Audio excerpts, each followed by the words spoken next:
నిర్గమాకాండంలో 36వ అధ్యాయము 3వ వచనంలో ఇలా రాయబడి ఉంది. ఇశ్రాయేలీలు ప్రతి ఉదయమున దేవునికి అర్పణలు తెచ్చు ఉండిరి. ప్రతి ఉదయమున ప్రతిరోజు ఉదయమున తెచ్చుతూ ఉండిరని ఉంది. తెచ్చారని లేదు, ఒకరోజు తెచ్చారని లేదు, 2 రోజులు తెచ్చారని లేదు, తెచ్చుతూ ఉండిరి ప్రతి ఉదయం. అంటే ప్రతి ఉదయం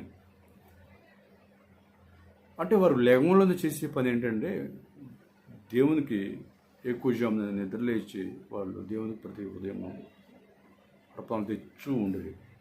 కానీ ఈరోజు ఉదయాన్నే లేగంలోనే నువ్వు చేసే పని ఏంటి? ఓ స్త్రీ, ఓ పురుషుడా, నువ్వు చేసే పని ఏంటి? ఉదయం లేగంలోనే కొంతమంది మందు తాగేవాళ్ళు లేరా? దేవుని దగ్గరికి వెళ్ళాల్సిన నీవు మందు బాటలు పట్టుకోవట్లేదా? దేవుని దగ్గరికి వెళ్ళాల్సిన నీవు గుట్కాల వేసుకోవట్లేదా? దేవుని దగ్గరికి వెళ్ళాల్సిన నీవు మత్తు పదార్థాలు సేవించట్లేదా? దేవుని దగ్గరికి బైబిల్ దగ్గరికి వెళ్ళి బైబిల్ చదవాల్సిన నీవు, ప్రార్థన చేయాల్సిన నీవు ఉదయాన్నే లేచి ఏం చేస్తున్నావు? నీ సొంత పనులు చేసుకోవట్లేదా? నీ కుటుంబ పోషణ కొరకు నీ స్వతహా నువ్వు కష్టపడలేదా? దేవుని పక్కన పెట్టి, బైబిల్ని పక్కన పెట్టి, ప్రార్థన పక్కన పెట్టి ఏం సాధిస్తావండి? ఏం సాధించవు. నువ్వు ఎంత కష్టపడ్డా కానీ అది వృద్ధాన్ని గుర్తుపెట్టుకో. దేవునికి వ్యతిరేకమైన జీవితము నీకు క్షేమం కాదు. దేవునికి వ్యతిరేకమైన జీవితం కొన్నిసార్లు నీకు ప్రమాదాలను కొని పెడుతుంది. దేవునికి వ్యతిరేకమైన జీవితము నీ కుటుంబంలో శాంతి సమాధానం లేకుండా చేస్తుంది.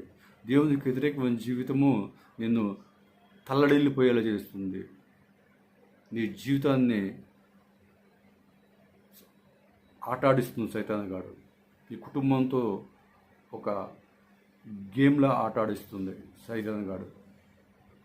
మీ కుటుంబంలో మధ్య వ్యక్తులతోనే ఫుట్బాల్ ఆడిస్తుంది సైతానగాడు. దేవుని వ్యతిరేకమైన జీవితం. ఇక నుంచి అయినా ప్రతిరోజు ఉదయం లేచి బైబిల్ చదవండి, ప్రార్థన చేయండి. దేవునితో మొదటి గడియను ప్రారంభిస్తే మీరు ఆ దినమంతా సంతోషంగా బ్రతుకుతారు. ప్రతిరోజు సంతోషంగా జీవిస్తారు. ప్రతిరోజు అలా చేస్తే ఇశ్రాయేలు ఆనాడు అలా చేశారు. ప్రతిరోజు మనం కూడా అలా చేయాలండి. అలా చేయకపోతే ఖచ్చితంగా పెను ప్రమాదాలను కొని తెచ్చుకుంటాము. జాగ్రత్త. ఇశ్రాయేలీలో వలె మనం బ్రతకాలి. ఆనాడు ప్రతి దినం వాళ్ళు దేవునికి అర్పణలు తెచ్చారండి.